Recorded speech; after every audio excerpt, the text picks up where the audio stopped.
Sir കഴിഞ്ഞ ദിവസം ശ്രദ്ധിച്ചിട്ടുണ്ടായിരിക്കും നമ്മുടെ കാലിക്കറ്റ് നടന്ന സ്റ്റാർട്ടപ്പുകാരുടെ ഒരു പ്രോഗ്രാമിൽ ഭയങ്കരമായിട്ടുള്ള തിരക്കാണ് അഡ്രസ്സ് ചെയ്തത്.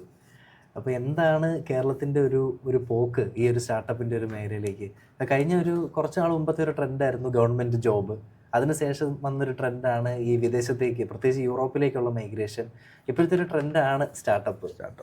അപ്പം എന്താ സാറിൻ്റെ ഒരു ദീർഘവീക്ഷണം? ഇത്തരം ട്രെൻഡുകളുണ്ടല്ലോ, നമ്മുടെ നാടിനെ എങ്ങനെ ഉപകാരപ്പെടുത്താമെന്നാണ് നോക്കേണ്ടത്. വിദേശത്തേക്ക് പോകുന്ന ട്രെൻഡ് നമുക്ക് ഒരിക്കലും ഉപകാരപ്പെടുന്നതല്ല. അപ്പോൾ അതിനെ നമ്മൾ വിട്ടുകളഞ്ഞു. ഗവൺമെൻറ് ജോബ് അതും ഒരിക്കലും ഒരു നാടിന് പുതിയൊരു പുരോഗതി ഉണ്ടാകുന്ന ഒരു സാധനത്തിലേക്ക് അത് വരുന്നില്ല. ഇപ്പോൾ വന്നിരിക്കുന്ന ട്രെൻഡ് ഇത് ഈ സംസ്ഥാനത്തിൻ്റെയും ഈ രാജ്യത്തിൻ്റെയും മുഖവും നിറവും മാറ്റാൻ എല്ലാ സാധ്യതകളും ഉള്ളതാണ്.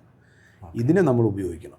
ഇപ്പോഴത്തെ യുവത്വത്തിനിടയിൽ വന്നിരിക്കുന്ന സ്വന്തം ബിസിനസ് ചെയ്യണം, എന്തെങ്കിലും സ്വന്തമായി തുടങ്ങണം എന്ന് പറയുന്ന കുട്ടികളുടെയും യുവാക്കളുടെ ഇടയിൽ, യുവതികളുടെ ഇടയിൽ ഉണ്ടായിരിക്കുന്ന ഈ മാറ്റമുണ്ടല്ലോ, ഈ യുവത്വത്തിൻ്റെ മാറ്റത്തെ ഈ നാട് ഉപയോഗിക്കുകയാണെങ്കിൽ അത് നമ്മുടെ സംസ്ഥാനത്തിൻ്റെയും നമ്മുടെ രാജ്യത്തിൻ്റെയും നിറം മാറ്റുമെന്ന കാര്യത്തിൽ സംശയമില്ല.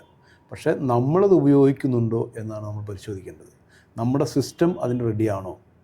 നമ്മുടെ സർക്കംസ്റ്റാൻസസ് അവരുടെ താല്പര്യങ്ങൾക്ക് അനുസരിച്ച് അവരെ പ്രയോജനപ്പെടുത്താൻ മാത്രം നമ്മളായിട്ടുണ്ടോ?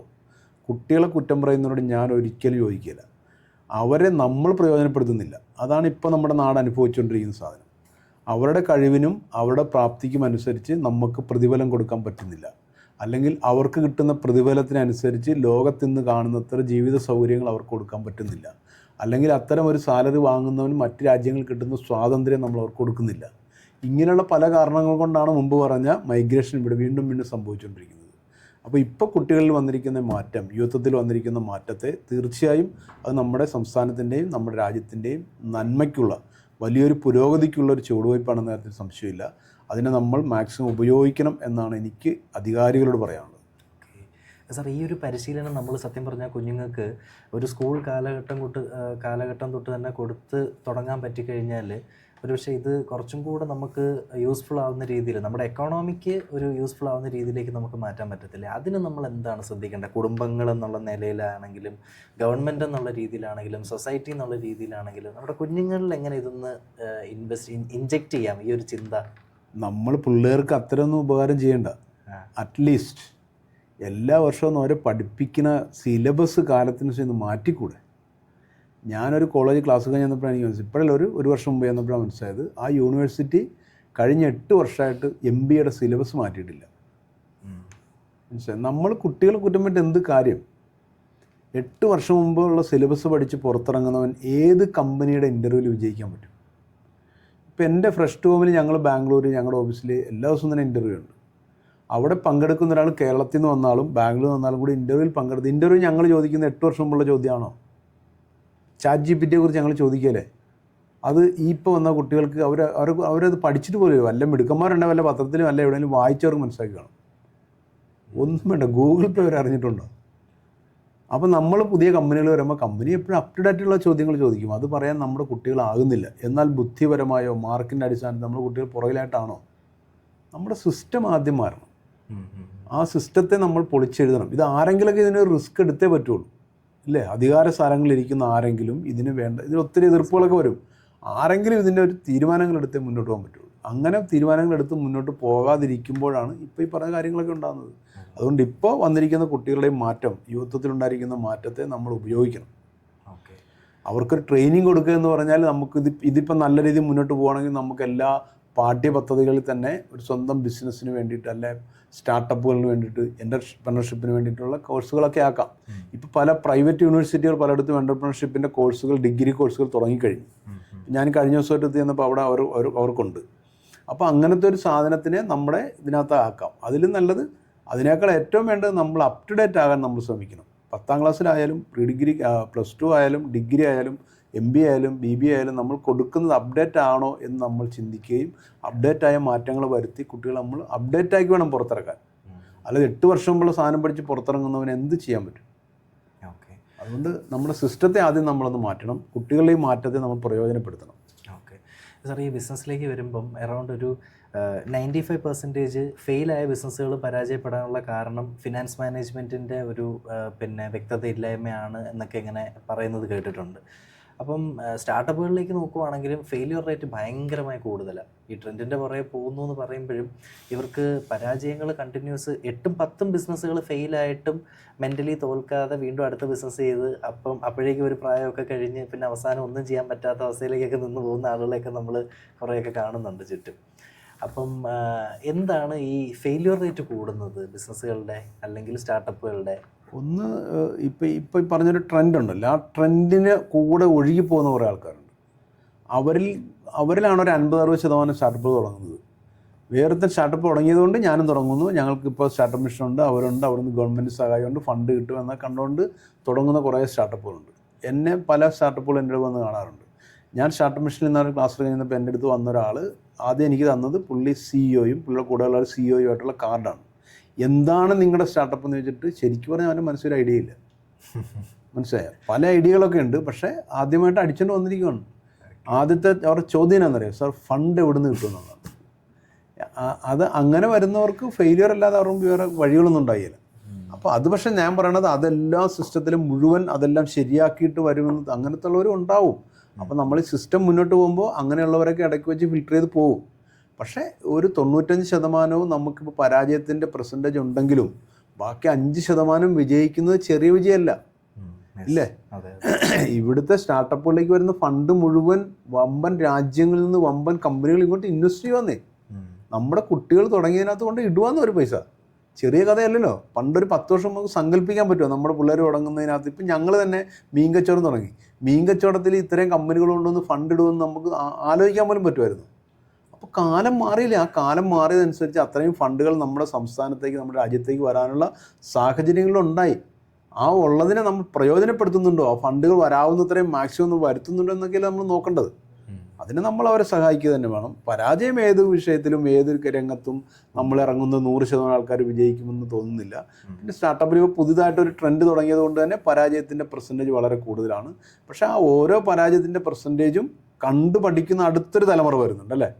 എന്തുകൊണ്ടവൻ പരാജയപ്പെട്ടു എന്ന് മനസ്സിലാക്കി വരുന്നൊരു തലമുറ തൊട്ട് പിന്നാലെ വരുന്നുണ്ട്.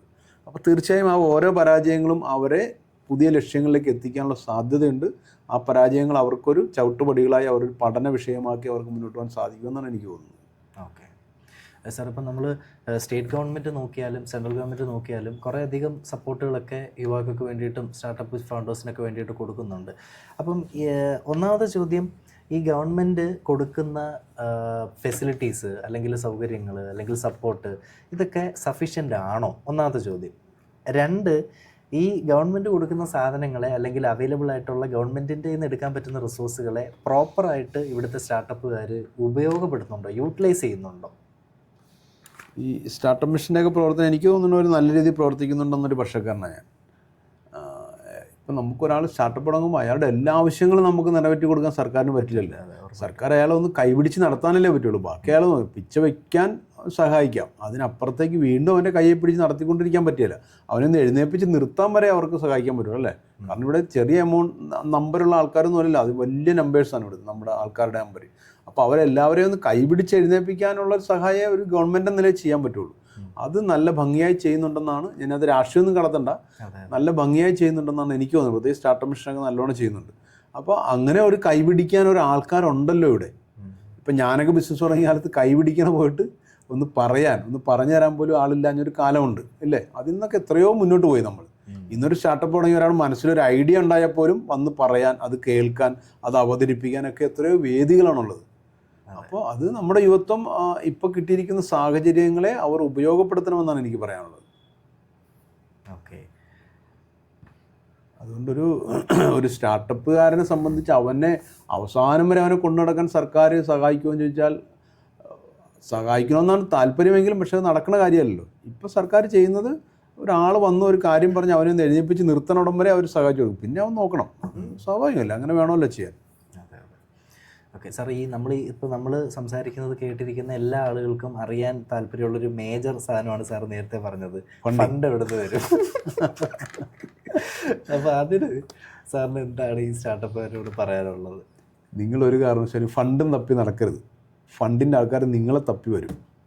മനസ്സിലായി, ഒരു സംശയം വേണ്ട ഇനി. കാരണം ലോകത്ത് ഇഷ്ടംപോലെ ഫണ്ടുമായിട്ടിരിക്കുന്ന കമ്പനികളുണ്ട്. അവർക്കൊക്കെ എന്ത് വേണം? അവർക്ക് ഫണ്ട് ഇവിടെ കൊണ്ട് ഇട്ടാൽ 3 വർഷം കഴിയുമ്പോൾ 5 വർഷം കഴിയുമ്പോൾ അവർക്ക് ഇട്ടതിൻ്റെ ഇരട്ടിയായിട്ടും തിരിച്ചു വേണം. ഇത്രയുള്ള അവരുടെ ആവശ്യം. അല്ലാതെ അവർക്ക് പണ്ടത്തെ നമ്മുടെ സങ്കല്പത്തിലെ പോലെ നിങ്ങളുടെ ഓഹരി മേടിച്ചിട്ട് നിങ്ങളുടെ കമ്പനി അവർക്ക് കയ്യേറാനോ അവരുടെ വന്ന് നിങ്ങളുടെ കമ്പനി ഭരിക്കാനോ അവർക്ക് നേരെയില്ല. അവർക്ക് വേറെ ഒത്തിരി പണിയുണ്ട്. ഇപ്പം ഞങ്ങളുടെ മീൻ കമ്പനിയിൽ നിക്ഷേപിച്ച കമ്പനിക്കാർക്ക് ഇവിടെ വന്ന് നമ്മുടെ മീൻ കച്ചവടം നടത്താനാണ് നേരം. എന്നോട് പലരും അത്രയും ഷെയർ അങ്ങോട്ട് വിട്ടുകൊടുക്കല്ലേ, വിട്ടുകൊടുത്ത് 51 കൂടുതൽ പോയാൽ അവർ കൊണ്ടുപോയാലേ കമ്പനി എന്നൊക്കെ. ഇതൊക്കെ പഴയ കാലമാണ്. നമ്മുടെ അടുത്ത് നിക്ഷേപിച്ച ഗൂഗിളും മൈക്രോസോഫ്റ്റും അല്ലെ American government development finance corporation ഇവിടെ വന്ന് മീൻ കച്ചവടം ചെയ്യുമ്പോൾ അവർക്കൊക്കെ വേറെ പേരുണ്ട്. എന്തുകൊണ്ട് അവർ പൈസ ഇട്ടെന്ന് വെച്ചാൽ അവർക്ക് ഈ പണം നിക്ഷേപിച്ച് അതിൻ്റെ ഇരട്ടിയായി തിരിച്ചു പോകണമെന്ന് ആഗ്രഹം കൊണ്ടാണ് അവർ നിക്ഷേപിക്കുന്നത്. അപ്പോൾ 51 കൊടുക്കാം, ധൈര്യമായിട്ട് കൊടുക്കാം. പിന്നെ അതൊക്കെ പഴയ കാലമായിരുന്നു. ഞാൻ ഫ്ലിപ്കാർട്ടിൻ്റെ കാര്യം മുമ്പ് പറഞ്ഞു. കാരണം 6.5% പിന്നീടിലുണ്ടായിരുന്നു ഒരു കമ്പനിയുടെ ഓണർ ഡേയിൽ. അത് പഴയ ഒരു കാലത്താണ്. നമ്മൾ അങ്ങനെ പിടിക്കുകയില്ലെന്ന് ചോദിച്ചാൽ കമ്പനി ആവശ്യമില്ലാത്ത കാര്യങ്ങൾ ചെയ്ത് നമ്മൾ പരാജയപ്പെട്ടു. ചിലപ്പോൾ നമ്മുടെ ഇൻവെസ്റ്റേഴ്സ് എല്ലാവരും കൂടി നമ്മുടെ കമ്പനി ഏറ്റെടുക്കുമായിരിക്കാം. അതൊക്കെ വളരെ അപൂർവ കാര്യങ്ങളാണ്. പക്ഷേ നമുക്ക് അത്രയും ചാൻസുകളുള്ളപ്പോൾ നമ്മളതിന് മാക്സിമം ഉപയോഗിക്കണം. നമ്മുടെ കമ്പനിക്കകത്തേക്ക് മാക്സിമം ഫണ്ട് കൊണ്ടുവരണം. എങ്കിലേ നമുക്ക് വളരാൻ പറ്റുള്ളൂ. അല്ലെങ്കിൽ ബാങ്കിൽ നിന്ന് ലോൺ എടുത്തോ അല്ലെങ്കിൽ എവിടെ നിന്നും കടം മേടിച്ചോ നമുക്ക് കമ്പനിക്ക് വളരുന്നതിനൊരു പരിധികളുണ്ട്. അതിനപ്പുറത്തേക്ക് വളരാൻ പറ്റില്ല. ഏത് പ്രസ്ഥാനമാണെങ്കിലും തുടങ്ങുന്ന A1 ഡേ മുതൽ തന്നെ പ്രോഫിറ്റ് ആയിരിക്കണമെന്നില്ലല്ലോ. അതെ അതെ അതെ, 1-ാം ദിവസം മുതൽ പ്രോഫിറ്റ് ആകണമെന്നില്ല. ചിലപ്പോൾ ഒരു നല്ലൊരു സ്റ്റാർട്ടപ്പൊക്കെ ആണെങ്കിൽ പോലും ഒരു 2 വർഷം ചിലപ്പോൾ ലോസ് തന്നെ ഓടാൻ സാധ്യതയുണ്ട്, ഒരു 3 വർഷമൊക്കെ വരെ. അങ്ങനെ പോകുമ്പോൾ ഒരു സ്വന്തം ഫണ്ടോ അല്ലെ ബാങ്ക് ലോൺ എടുത്തോ ഒന്നും ഓടിക്കാൻ പറ്റാണ്ട് വരും. അപ്പോൾ നമുക്ക് ഇത്തരം ഫണ്ടുകൾ ഇൻവെസ്റ്റ്മെൻറ്റ് നമുക്ക് കിട്ടാൻ സാധ്യതകളുണ്ട്. അപ്പോൾ അങ്ങനത്തെ ഇൻവെസ്റ്റ്മെൻറ്റിൽ എടുത്ത് തന്നെ മുന്നോട്ട് പോകണം. അതുകൊണ്ട് നിങ്ങൾ ഫണ്ട് എവിടെ നിന്ന് കിട്ടും എന്നും പറഞ്ഞാൽ ആദ്യമേ കാർഡ് അടിച്ചാൽ ഫണ്ട് വരികയില്ല. നിങ്ങൾ ചെയ്യൂ. നിങ്ങളെ പഠിക്കാൻ ലോകത്ത് ഇഷ്ടംപോലെ ആൾക്കാർ ഇരിപ്പുണ്ട്. അവർ നിങ്ങളെ പഠിക്കുന്നുണ്ട്, നിങ്ങളെ അറിയുന്നുണ്ട്. നിങ്ങൾ അവർക്ക് പറ്റുന്ന മേഖലയാണെന്നുണ്ടെങ്കിൽ അവർ നിങ്ങളെ തിരക്കി വരുമെന്ന്. ഇപ്പോൾ ഞാനും ഷാനും അല്ല ഞങ്ങൾ കോ ഫണ്ടേഴ്സ് തുടങ്ങിയ ഫ്രഷ് ടു ഹോമിനെ ഈ ലോകത്തെ എല്ലാ ഫണ്ടേഴ്സും അറിയണോണ്ടല്ല. 1-2 പേര് വന്നു കഴിയുമ്പോൾ അവർ വഴി അറിയും, പിന്നെ നെറ്റ് വഴി അറിയും, പിന്നെ നമ്മുടെ സോഷ്യൽ മീഡിയ വഴി അറിയും. അങ്ങനെയൊക്കെ അവർ തിരക്കിക്കൊണ്ടിരിക്കും ഇവിടെ നിന്ന് ആരാ നല്ലത്. സാറിന് ഇൻവെസ്റ്റ്മെന്റ് ആവശ്യമുണ്ടെന്ന് പറഞ്ഞിട്ട് സാറ് എന്തെങ്കിലും പരസ്യം കൊടുക്കുകയോ അല്ലെങ്കിൽ കണക്ട് ചെയ്യുകയോ ഒക്കെ ചെയ്തിട്ടില്ല? ആദ്യകാലങ്ങളിൽ ഞങ്ങൾ ഷാൻ US ഉണ്ടായിരുന്നതാണ്. അപ്പോൾ ഷാൻ്റെ 1-2 കണക്ഷൻ ഉണ്ടായിരുന്നു. അങ്ങനെയാണ് ആദ്യത്തെ 1-2 ഏഞ്ചൽ ഫണ്ടിങ് വന്നത്. അങ്ങനെ വന്നു കഴിഞ്ഞപ്പോൾ പിന്നെ പല ആൾക്കാർ വരുമെന്നേ. 1-2 ഏഞ്ചൽ ഫണ്ടിങ് ഒക്കെ വന്ന് അവരുടെ വഴി തന്നെ ഒത്തിരി ആൾക്കാർ നമ്മൾ തിരക്കി വരും. പിന്നെ അവർ പക്ഷേ നമ്മൾ പഠിക്കും. ഞാനൊരു ഫണ്ട് ഇട്ടാൽ ഇത് കൊണ്ടു നടക്കാൻ കഴിവുള്ള ടീമാണോ അവരുടെ ബിസിനസ് വളരെ ട്രാൻസ്പെറൻ്റ് ആണോ, അവരിറങ്ങിയിരിക്കുന്ന മേഖല വളരാൻ സാധ്യതയുള്ളതാണോ എന്ന് തുടങ്ങിയുള്ള എല്ലാ കാര്യങ്ങളും പഠിക്കും. പ്രത്യേകിച്ച് ഇന്ത്യൻ മാർക്കറ്റിലാണ് ഇറങ്ങിയിരിക്കുന്നതെങ്കിൽ സ്റ്റാർട്ടപ്പിൽ നിക്ഷേപിക്കുന്ന കമ്പനികൾക്ക് ഒരു പ്ലസ് പോയിൻ്റ് ഉണ്ട്. ഇതൊരു വലിയ മാർക്കറ്റാണ്. ഈ മാർക്കറ്റിൽ വളരാൻ പലർക്കും പറ്റും. അത്രയും വലിയ മാർക്കറ്റാണ്. ആ വളർച്ചയെന്ന് പറയുന്നത് ഇവിടുത്തെ ചെറിയൊരു ശതമാനത്തിൽ എത്തിയാൽ പോലും അത് വലിയ വളർച്ച ലോകത്തിൻ്റെ നമ്പർ നോക്കുമ്പോൾ. അപ്പോൾ അതുകൊണ്ട് അങ്ങനത്തെയൊക്കെ ഉണ്ടെങ്കിൽ ഉറപ്പായും ഇന്ത്യയിൽ നിക്ഷേപിക്കാൻ എല്ലാ സ്റ്റാർട്ടപ്പുകൾക്കും താല്പര്യം കൂടുതലാണെന്നാണ് എനിക്ക് തോന്നുന്നത്. ഓക്കെ സാർ, ഇപ്പം നമ്മുടെ സ്റ്റാർട്ടപ്പിലേക്ക് വരുന്ന ആളുകൾ അവർ ഒരു എമൗണ്ട് ചിലപ്പോൾ കയ്യിൽ നിന്ന് ഇൻവെസ്റ്റ് ചെയ്തിട്ടായിരിക്കാം, അല്ലെങ്കിൽ ചിലപ്പം പരിചയക്കാരുടെ നിന്നൊക്കെ റേസ് ചെയ്തിട്ടായിരിക്കാം. എത്ര മാസം കൊണ്ട് ഈ ഫണ്ട് ഇൻവെസ്റ്റ് ചെയ്ത പൈസ അവർ ബിസിനസ്സിൽ നിന്ന് തിരിച്ചെടുക്കണം സാറിൻ്റെ ഒരു ഗൈഡ് ലൈൻസിൽ, സാറിൻ്റെ ഒരു അഭിപ്രായത്തിൽ? അങ്ങനെ നമുക്കൊരു കൃത്യം പറയാം. അത് ആ ബിസിനസ്സിൻ്റെ സ്വഭാവം പോലെ ആയിരിക്കും. പക്ഷെ ഞാൻ എപ്പോഴും പറയുന്നത് നിങ്ങൾ തുടങ്ങുമ്പോൾ തന്നെ ഫണ്ടിങ്ങിന് പോകരുത്. നിങ്ങൾ എത്ര കഷ്ടപ്പെട്ടിട്ടാലും നിങ്ങളൊരു 6 മാസം നിങ്ങളുടെ സാധനത്തിന് നിങ്ങൾ ഓടിച്ച് കാണിക്കണം, പ്രൂവ് ചെയ്യണം. എൻ്റെ അടുത്ത് ഷാനും ടീമൊക്കെ വന്നത് എൻ്റെ സീറ്റുകോ ഞാൻ 2 വർഷം ഓടിച്ച് പ്രൂവ് ചെയ്തപ്പോഴാണ്.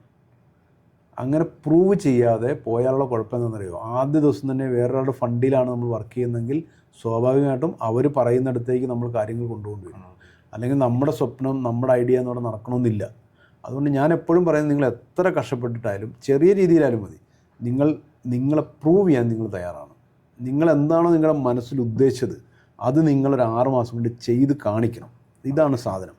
ഇനി എനിക്ക് ഫണ്ട് വേണം വളരാൻ എന്ന് പറഞ്ഞാൽ ആ ഫണ്ടിങ് ചോദിക്കുന്നതിന് കുറച്ചുകൂടി ക്രെഡിബിലിറ്റി കൂടും, നമ്മുടെ വാല്യുവേഷൻ കൂടും. ഇതൊന്നുമില്ലാതെ എൻ്റെ മനസ്സിൽ ഇതുണ്ട്, ഇങ്ങനെ ചെയ്യുവാണ് ഇങ്ങനെ കിട്ടും നിങ്ങൾ പൈസ എന്ന് പറഞ്ഞാൽ ക്രെഡിബിലിറ്റിയുടെയും കുഴപ്പം വരും, വാല്യുവേഷൻ ഭയങ്കരമായിട്ട് കുറയും. അതിന് പകരം നിങ്ങളുടെ മനസ്സിൽ ഐഡിയയെ നിങ്ങളൊരു 6 മാസം കൊണ്ട് നിങ്ങളൊന്ന് പ്രൂവ് ചെയ്ത് കാണിക്കാനുള്ള ഏതെങ്കിലും തരത്തിൽ നിങ്ങൾ പ്രൂവ് ചെയ്ത് കാണിക്കണം. എന്നിട്ടേ നിങ്ങൾ ഫണ്ടിങ്ങിന് പോകാവൂ എന്നാണ് എൻ്റെ വ്യക്തിപരമായ അഭിപ്രായം. ഓക്കെ സാർ, നോർമലി ഒരു 12 മാസം മുതൽ 24 മാസം വരെ കൊണ്ട് ഇൻവെസ്റ്റ് ചെയ്തതിൻ്റെ ഒരു ഇത്ര പോർഷനെങ്കിലും നമുക്ക് തിരിച്ചെടുക്കാൻ പറ്റണം എന്നൊക്കെ ഇങ്ങനെ ഒരു ഒരു ഒരു പറച്ചിലുണ്ട്. പക്ഷെ എനിക്ക് തോന്നുന്നില്ല 12 മാസം 24 മാസം കൊണ്ട് നമ്മൾ മുടക്കിയൊരു മുതലൊക്കെ തിരിച്ചെടുക്കാൻ പറ്റുമെന്ന്. ചില മേഖലകളിലൊക്കെ പറ്റുമായിരിക്കും. ഇപ്പം ഞങ്ങളുടെ മേഖലയിൽ നടക്കില്ല. ഒരു പക്ഷേ ചിലപ്പോൾ ഒരു IT സോഫ്റ്റ്വെയർ മേഖലയിലൊക്കെ ചിലപ്പോൾ നടക്കുമായിരിക്കാം, നല്ല ഓർഡറുകൾ കിട്ടുവാണെങ്കിൽ. അല്ലാതെ ഒരു സ്ഥലത്തു നിന്ന് ഒരു 12 മാസം കൊണ്ട് 24 മാസം കൊണ്ടോ നമ്മൾ മുടക്കിയതിൻ്റെ ഇത്ര ശതമാനം തിരിച്ചെടുക്കാൻ പറ്റുമെന്നൊന്നും എനിക്ക് തോന്നുന്നില്ല. പ്രാക്ടിക്കലി നമുക്ക് സെറ്റ് ചെയ്യാൻ അങ്ങനെ പറ്റില്ല. നമുക്ക് സെറ്റ് ചെയ്യണ്ട. നമ്മൾ ആദ്യം ബിസിനസ്സിന് സെറ്റ് ചെയ്യും, എന്നിട്ട് അതിൻ്റെ വളർച്ചയ്ക്ക് അനുസരിച്ച് നമുക്കിതൊക്കെ എടുക്കാമല്ലോ. ബിസിനസ്സിന് നമ്മൾ സെറ്റ് ചെയ്യണം. അടുത്ത വർഷം നമ്മൾ ഏത് ടേൺ ഓവറിൽ എത്തണം, എങ്ങനെ പ്രോഫിറ്റ് ആയിരിക്കണം, എത്ര നെറ്റ് പ്രോഫിറ്റ് വരണം, എത്ര GP വരണം എന്നൊക്കെ നമ്മൾ സെറ്റ് ചെയ്യണം. എത്ര ആൾക്കാരുണ്ടാവണം, എത്ര ഗ്രാമങ്ങളിലേക്ക് അല്ലെങ്കിൽ എത്ര സിറ്റികളിലേക്ക് നമ്മൾ വ്യാപിപ്പിക്കണം, അങ്ങനത്തെ ഒരു സെറ്റ് നമ്മൾ ബിസിനസ്സിനെ ആദ്യം സെറ്റ് ചെയ്ത് പോയാൽ മതി. ബിസിനസ് സെറ്റ് ചെയ്ത് പോകുന്നതനുസരിച്ച് നമുക്ക് ഈ പറഞ്ഞ സാധനങ്ങളെ നമുക്ക് പിന്നെ അത് നമ്മുടെ കയ്യിലായി പിന്നെ നമുക്കത് മാനേജ് ചെയ്യാൻ പറ്റും. പക്ഷെ അല്ലാതെ നമ്മൾ ഫണ്ട് തിരിച്ചെടുക്കുന്നതിനെ കുറിച്ചൊന്നും ആദ്യമേ കയറി സെറ്റ് ചെയ്യുന്നതിനോട് എനിക്ക് യോജിപ്പില്ല. ഒരുപക്ഷെ ഞാൻ പറയുന്നത് ബിസിനസ് പാഠങ്ങളിൽ തെറ്റായിരിക്കാം, ഞാനത് പറയുന്നത് എൻ്റെ പ്രാക്ടിക്കൽ നോളജിൽ നിന്ന് ഞാൻ പറയുന്നതാണ്. ഒരുപക്ഷെ ഒരു MBA പഠിക്കുന്നവരോ അല്ലെങ്കിൽ പഠിപ്പിക്കുന്നവരോ ഒരുപക്ഷെ ഞാൻ പറയണതിനെ അംഗീകരിക്കണമെന്നില്ല കേട്ടോ. ഞാൻ എൻ്റെ അനുഭവത്തിൽ നിന്ന് ഞാൻ പറയുക. നമ്മൾ ഈ മൾട്ടിപ്പിൾ ബിസിനസ്സുകൾ ഒരേ സമയം ചെയ്യുന്ന ഒരു ട്രെൻഡും ഉണ്ട്. ഒരു സമയം അത് ഒരെണ്ണം സക്സസ് ആക്കുന്നതിന് മുമ്പ്, ഒരെണ്ണം പ്രോപ്പറായിട്ടുള്ള സിസ്റ്റം ബിൽഡ് ചെയ്ത്, ഒരെണ്ണം ഓട്ടോമേറ്റ് ചെയ്ത് സ്കെയിലപ്പ് ചെയ്യുന്നതിന് മുമ്പ് അടുത്തിലേക്ക് ഇറങ്ങാമെന്ന് പറയുന്നൊരു സംവിധാനം എനിക്ക് തോന്നുന്നു അതൊരിക്കലും ശരിയല്ല. നിങ്ങളൊരു സാധനത്തിനെ നിങ്ങൾ ഗ്രൗണ്ടിൽ ഇറക്കിയാൽ അതിനെ നിങ്ങളൊരു ട്രാക്കിലാക്കിയിട്ട് നിങ്ങൾക്ക് ഇനിയും കഴിവുണ്ട്, ഇനിയും എനിക്ക് സമയമുണ്ടെന്ന് നിങ്ങൾക്ക് തന്നെ ബോധ്യപ്പെട്ടാൽ ഞാൻ ഇറക്കിയ ട്രാക്കിന് ഓടിക്കൊണ്ടേയിരിക്കും, അതിനുള്ള സെറ്റും ടീമും എല്ലാം ഞാൻ റെഡിയാക്കി എന്ന് നിങ്ങൾക്ക് തന്നെ ബോധ്യപ്പെടുന്നൊരു സമയത്ത്, എനിക്കിനിയും സമയമുണ്ട്, എനിക്ക് എൻ്റെ മനസ്സിനെ മറ്റ് ഐഡിയയോട് പുറത്തിറക്കാമെന്ന് നിങ്ങൾക്ക് തോന്നുന്നൊരു സമയത്ത് നിങ്ങൾ മറ്റൊരു ഫീൽഡിലേക്ക് മാറുന്നതിൽ തെറ്റില്ല. അല്ലാതെ തുടങ്ങുമ്പോൾ തൊട്ടേ അവർ പറഞ്ഞത് ഇവർ പറഞ്ഞത് മറ്റൊരു കാണിക്കുന്നതുകൊണ്ട് എല്ലാ കാര്യത്തിലും കയറി കൈയിട്ട് ചെയ്യുന്നതിനോട് എനിക്ക് യോജിപ്പില്ല. ഒരു പക്ഷേ അങ്ങനെ വിജയിപ്പിച്ച ആൾക്കാർ ലോകത്തുണ്ടാവും, എക്സ്ട്രാ ഓർഡിനറി പീപ്പിൾ ഉണ്ടാവും അല്ലേ, അവർ ചിലപ്പോൾ അതൊക്കെ ചെയ്ത് കാണും. പക്ഷേ അങ്ങനെ വെച്ചിട്ട് ഞാൻ എൻ്റെ ഒരു കഴിവ് വെച്ചിട്ടാണ് പറഞ്ഞത്, എന്നെപ്പോലുള്ള ഒരാൾക്ക് അങ്ങനെ ചെയ്യാൻ പറ്റുമെന്ന് തോന്നുന്നില്ല. ഒരു സാധനം ഒരു സാധനത്തിനൊരു ജന്മം കൊടുത്തു, അതിനൊരു സാധനമാക്കി, അതിനൊരു ടീമാക്കി, ഒരു ട്രാക്കാക്കി, അതിനെ സെറ്റ് ചെയ്ത് ഞാനിനി അവിടെ ഇത്രയും സമയം ചിലവഴിച്ചില്ലെങ്കിലും അതിങ്ങനെ തന്നെ മുന്നോട്ട് പോയിക്കൊണ്ടിരിക്കും എന്നെനിക്ക് ബോധ്യപ്പെടുന്ന സമയത്ത്, എനിക്കിനിയും സമയമുണ്ടല്ലോ എന്നെനിക്ക് തോന്നുന്ന സമയത്ത് ഞാൻ എൻ്റെ സമയം മറ്റൊന്നിലേക്ക് ചിലവഴിക്കുന്നതിൽ തെറ്റില്ല. അല്ലാതെ ആദ്യമേ തന്നെ നമ്മൾ ഒരെണ്ണം തുടങ്ങി, ഒരു മാസം കഴിയുമ്പോൾ വേറൊരുത്തൻ ലാഭകരമായി വേറൊരു സാധനം ചെയ്യാൻ പറഞ്ഞാൽ അത് തുടങ്ങി, അപ്പോഴാണ് നാട്ടിൽ വേറൊരു സാധനം വലുതായി വരിക്കുന്നത് പറഞ്ഞാൽ അവിടെ തുടങ്ങി, അങ്ങനെ പോകുന്നത് ഒരിക്കലും വിജയപ്രദമാകുമെന്ന് എനിക്ക് തോന്നുന്നില്ല. സാർ, അതുപോലെ ഇപ്പോൾ ഒരു ക്രൈസിസ് പീരീഡാണ്, യുദ്ധം മുമ്പിൽ നിൽക്കുന്നു, പിന്നെ മാർക്കറ്റിൽ കുറേയധികം പ്രശ്നങ്ങൾ.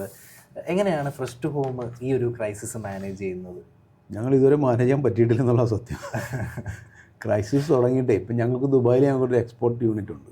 സത്യം പറഞ്ഞാൽ ഞങ്ങളുടെ എക്സ്പോർട്ട് എല്ലാം ദുബായിൽ നിലച്ചിരിക്കുക. ഞങ്ങളുടെ ദുബായിലെ B2C നമ്മുടെ സാധാ ഫ്രഷ് ഹോം പോലും 1-2 ദിവസം ഞങ്ങൾക്ക് ക്ലോസ് ചെയ്യേണ്ടി വന്നു. അപ്പോൾ ഇങ്ങനത്തെ ഓരോ പ്രശ്നങ്ങൾ ഇപ്പോൾ ദിവസവും ഓരോ പ്രശ്നങ്ങൾ കൂടിക്കൊണ്ടിരിക്കുന്ന പോലെയാണ് ഇപ്പോൾ എനിക്ക് ഫീൽ ചെയ്യുന്നത്. അപ്പോൾ നമ്മളെല്ലാവരും കൂടി ഞങ്ങൾ ആലോചിക്കുന്നുണ്ട് എന്ത് ചെയ്യണം, എങ്ങനെ ചെയ്യണം എന്നൊക്കെ ആലോചിക്കുന്നുണ്ടെങ്കിലും ഞങ്ങൾ ഇന്നലത്തെ ഒരു സിറ്റുവേഷന് വേണ്ടിയിട്ട് നാളെ ആലോചിച്ചൊരു റെമഡി കണ്ടെത്തിയാൽ നാളത്തെ സിറ്റുവേഷൻ അതല്ല, വേറെയാണ്. അങ്ങനത്തെ ഒരു ഇത് വരുന്നതുകൊണ്ട് ഞങ്ങളിങ്ങനെ ചെയ്തു. ഇപ്പോൾ കോവിഡ് വന്നപ്പോൾ ഞങ്ങളിങ്ങനെ ചെയ്തു, അല്ല നോട്ട് നിരോധിച്ചപ്പോൾ ഞങ്ങളിങ്ങനെ ചെയ്തു എന്ന് പറയാൻ പറ്റുന്നൊരു ട്രാക്കിലേക്ക് ഞങ്ങളിപ്പോൾ എത്തിയിട്ടില്ല. അതാണ് ഇപ്പോഴത്തെ സിറ്റുവേഷൻ. മിക്ക കമ്പനികളും ഈ ഒരു സിറ്റുവേഷനിലൂടെ തന്നെ, എല്ലാ കമ്പനികളും സിറ്റുവേഷൻ ആയിരിക്കും. ആരെങ്കിലും മിടുക്കന്മാരുണ്ട്, ചിലപ്പോൾ ഓൾറെഡി എന്തെങ്കിലും റെമഡി കണ്ടുപിടിച്ചിട്ടുണ്ടോയെന്ന് അറിയില്ല. പക്ഷെ ഞങ്ങൾക്ക് ഇതുവരെ അങ്ങനെ ഒരു ഇതിലേക്ക് ആയിട്ടില്ല. ഇപ്പോൾ ചിലപ്പോൾ 1-2 ആഴ്ച കൊണ്ട് നമുക്കും എന്തെങ്കിലും ഒരു ഐഡിയ വരുമായിരിക്കും. പക്ഷെ ഞങ്ങളിപ്പോൾ ഈ ഇറാൻ യുദ്ധം ഇതുവരെ ഞങ്ങളെ അങ്ങനത്തെ വേറൊരു ട്രാക്കിലേക്ക് എത്തിക്കാൻ ഞങ്ങൾ അതിനുള്ള കഴിവുള്ളവരായിട്ടില്ല. അതുകൊണ്ടാണ്. ഓക്കെ. ഇപ്പോഴത്തെ ഇങ്ങനത്തെ സീരിയസ് ആയിട്ടുള്ള ഇഷ്യൂസൊക്കെ സാറ് തന്നെ ഡയറക്റ്റ് ആണോ അഡ്രസ്സ് ചെയ്യുന്നത്, അതോ സാറിൻ്റെ ഇത്തരത്തിലുള്ള ഡിപ്പാർട്ട്മെൻറ്റ്സോ അല്ലെങ്കിൽ ടീമോ മാനേജ്മെൻറ്റോ എന്നുള്ള രീതിയിൽ?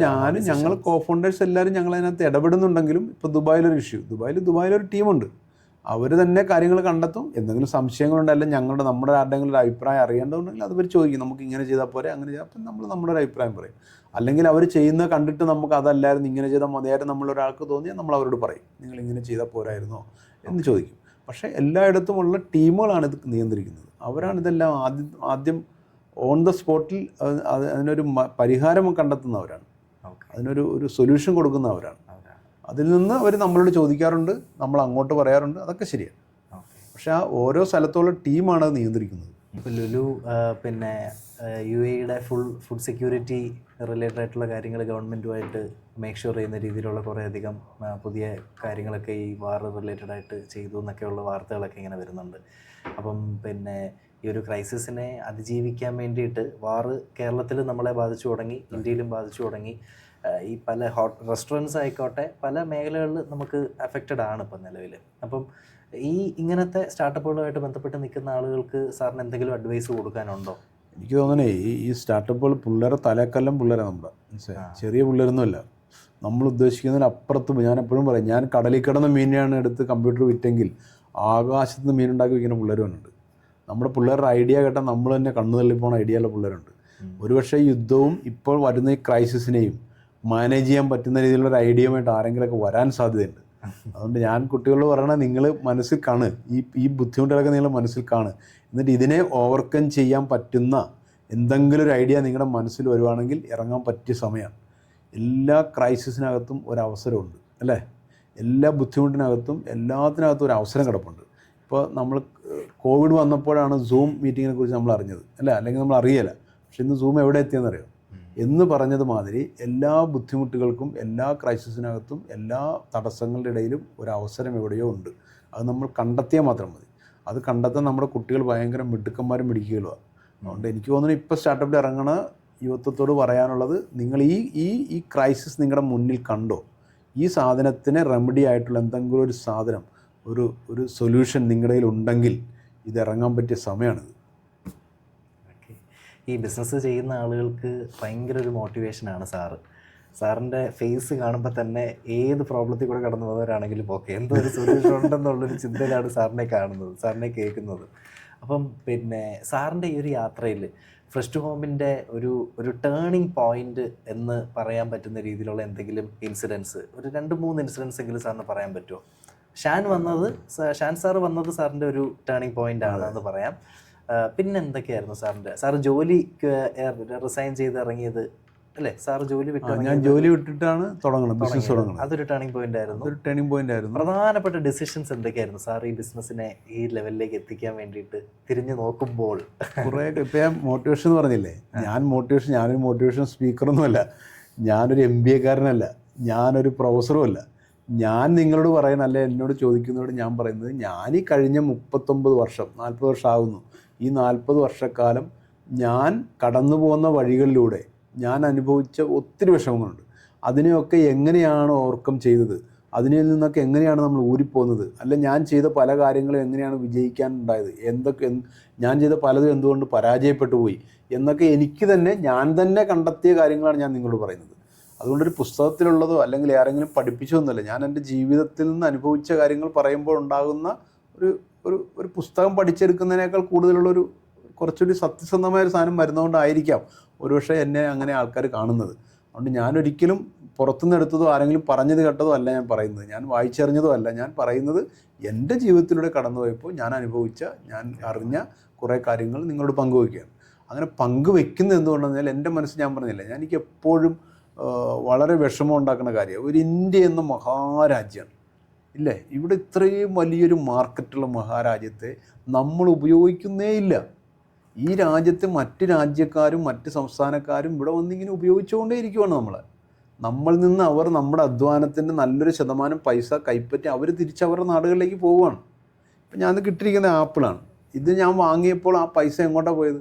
അതിൽ 80% എൻ്റെ മാനുഫാക്ചർക്ക് പോയി അല്ലേ. പക്ഷേ എന്തുകൊണ്ട് ഇന്ത്യയിൽ നിന്നൊരു ആപ്പിൾ ഉണ്ടാകുന്നില്ല? ഇന്ത്യക്കാർ ബുദ്ധിയില്ലാത്തവരാണോ, അത് കഴിവില്ലാത്തവരാണോ? അങ്ങനെ പറയാൻ പറ്റില്ലല്ലോ.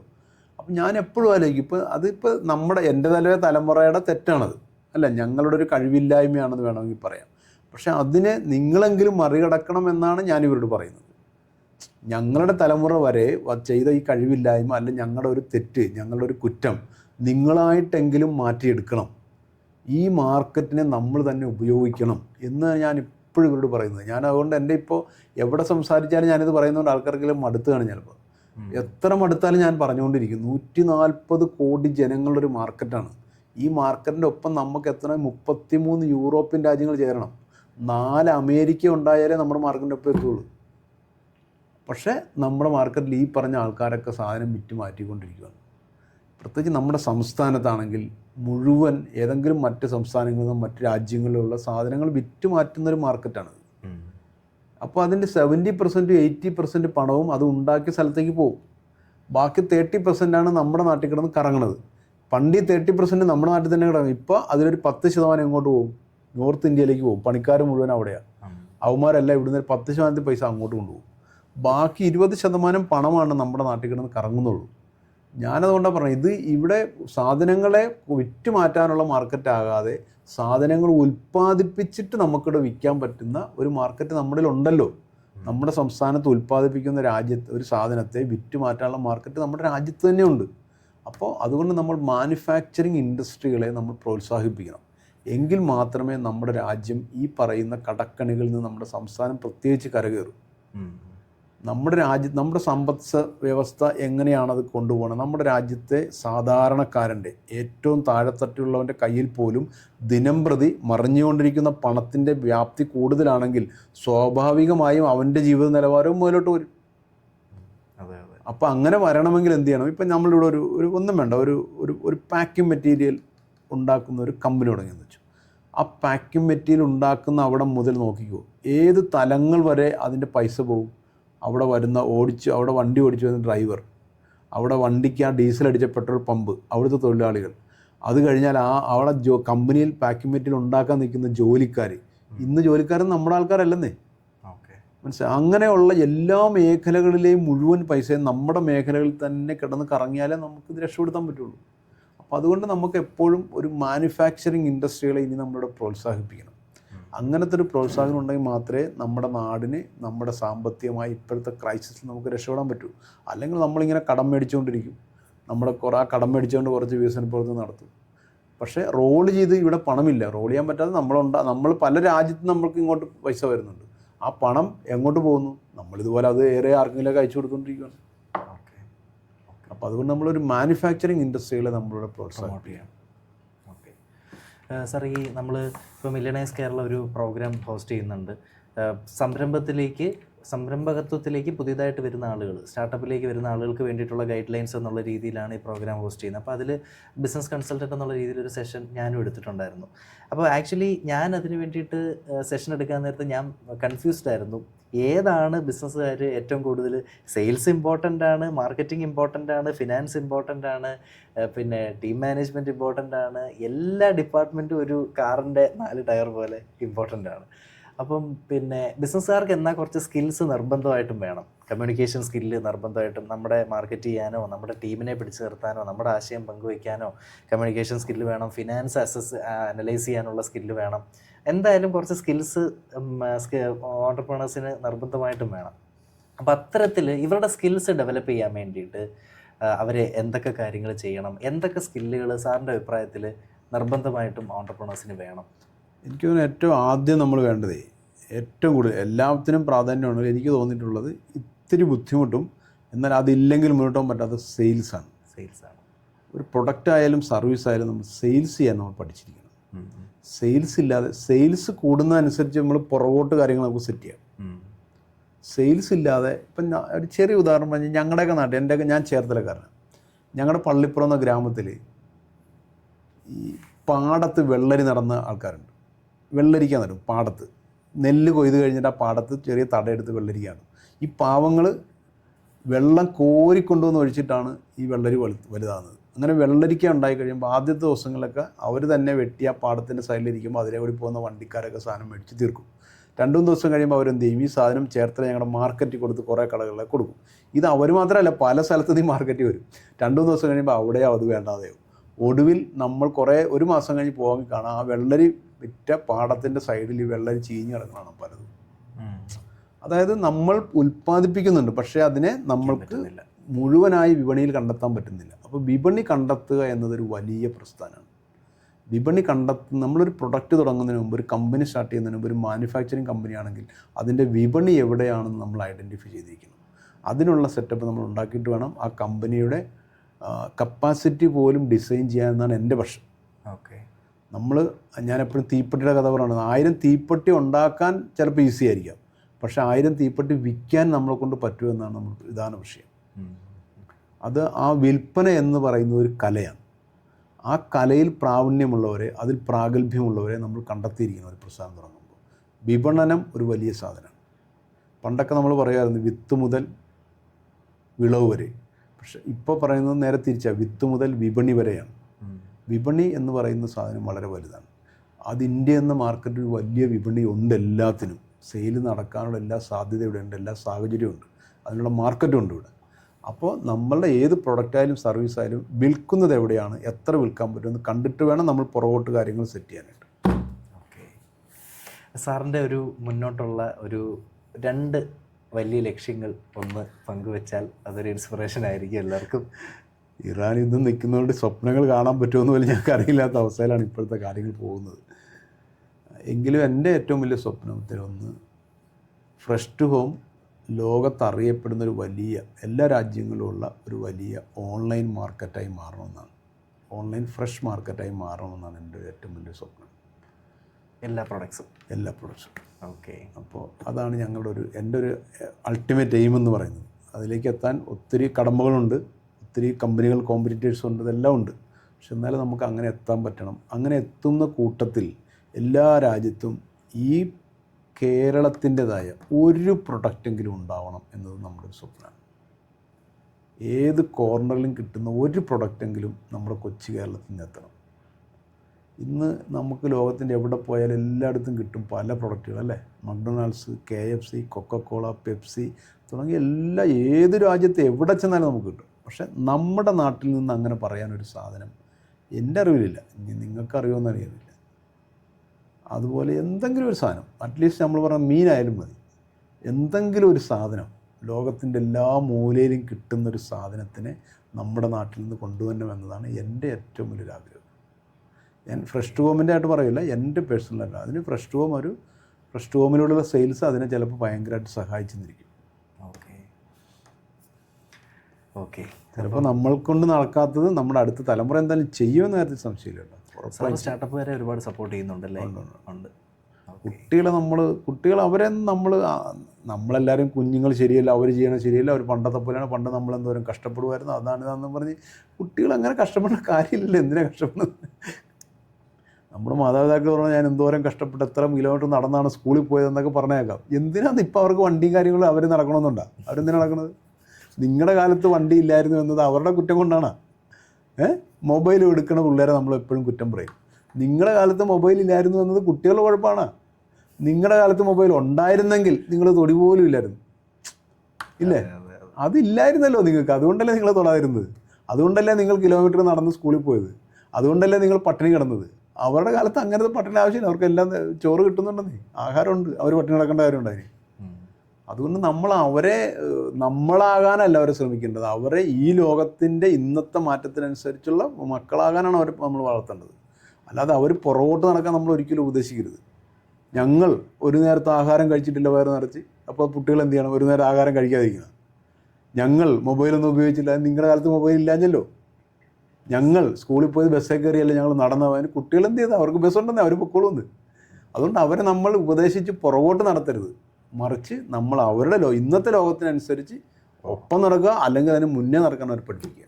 അതാണ് ചെയ്യേണ്ടത്. ഇതൊക്കെ എൻ്റെ വ്യക്തിപരമായ അഭിപ്രായമാണ്. ഇതിനോട് വിയോജിക്കുന്നവരുണ്ടാവും, യോജിക്കുന്നവരുണ്ടാവും. ആർക്കും അവരവരുടെ അഭിപ്രായം പറയാം, ഒരു കുഴപ്പമില്ല. അപ്പോൾ സാറിന് വളരെ വേഗത്തിൽ സാറിൻ്റെ ലക്ഷ്യങ്ങളിലേക്ക് എത്താൻ പറ്റട്ടെ.